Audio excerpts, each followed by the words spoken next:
Hai, hari ini kita akan kenalan dengan akuntansi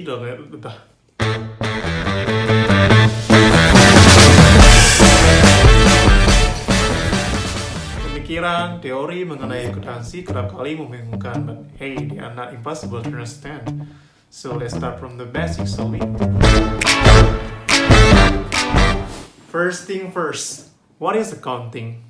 Akuntansi itu sebenarnya merupakan bahasa bisnis. Kenapa? Artinya dengan bantuan akuntansi kita dapat mengkomunikasikan informasi mengenai bisnis kita ke beberapa pihak yang memerlukan informasi tersebut. Dengan kata lain, akuntansi membantu kita berdialog dengan bisnis yang kita jalani. Berikut sekelas contoh yang akan menggambarkan definisi tersebut.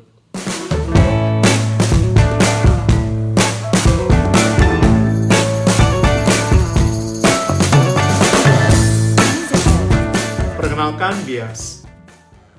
Dias ingin membuka bisnis warung makan dan dia memutuskan menginvestasi sebesar 1 juta uang pribadinya untuk operasional usahanya.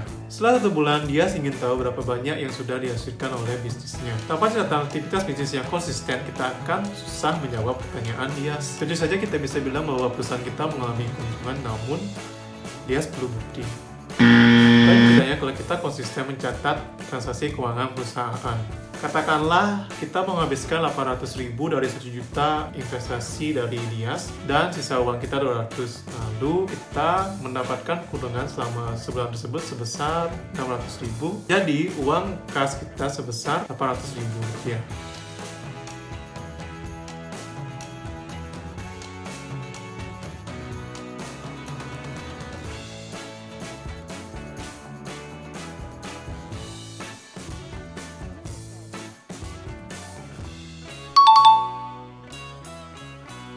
Sudah ada bayangan? Itu baru hal kecil yang dapat dilakukan oleh akuntansi. Bagaimana kalau dalam 1 bulan kita ternyata banyak memiliki transaksi, dan bagaimana kalau dalam 1 bulan tersebut kita meminjam uang ke bank, dan apakah kas di tangan kita lebih baik kita investasikan atau tidak? Apakah utang kita lebih baik dibayar sekarang atau tidak? Apakah keuangan kita sehat atau tidak?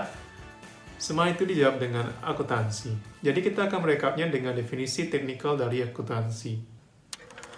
Menurut American Institute of Certificate Public Accountants, akuntansi merupakan seni pencatatan penggolongan peringkasan yang tepat dan dinyatakan dalam satuan atau uang, transaksi dan kejadian yang setidaknya bersifat finansial dan bertafsiran hasil-hasilnya.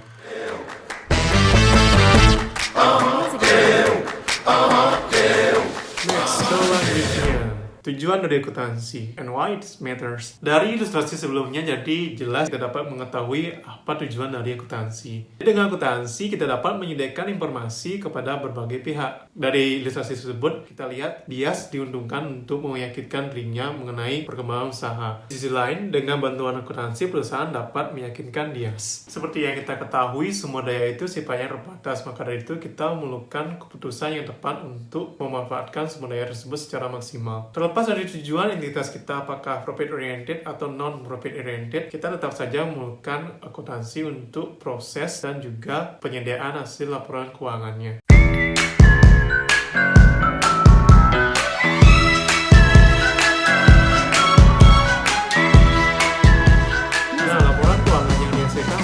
Itu jumlahnya ada 5 dan masing-masing menawarkan informasi yang berbeda-beda. Laporan keuangan pertama yaitu laporan laba rugi. Informasi mengenai laporan laba rugi didapat dengan pendapatan dikurangi dengan beban. Yang kedua yaitu neraca. Di sini kita dapat melihat berapa banyak aset yang kita miliki, berapa banyak modal yang kita miliki, berapa banyak utang yang kita miliki. Yang ketiga yaitu laporan perubahan modal.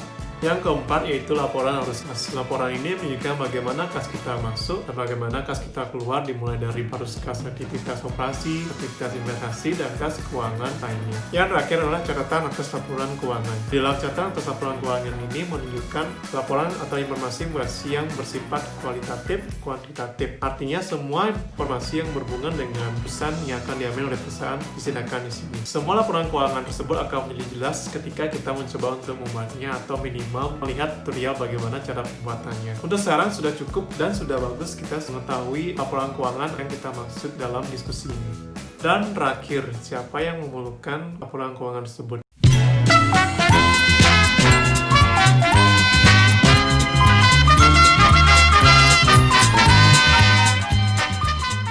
Pihak yang memerlukan laporan keuangan tersebut dapat dikategorikan menjadi dua kategori, yaitu yang pertama pihak internal dan eksternal perusahaan. Pihak internal perusahaan dapat terdiri dari pemilik, investor, manajemen, dan juga kreditor. Sedangkan pihak internal perusahaan dapat terdiri dari government, customer, dan juga karyawan.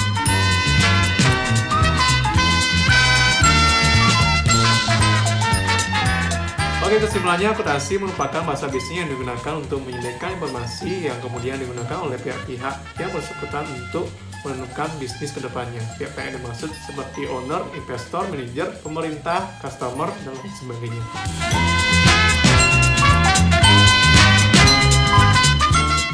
Saya Dandi, terima kasih.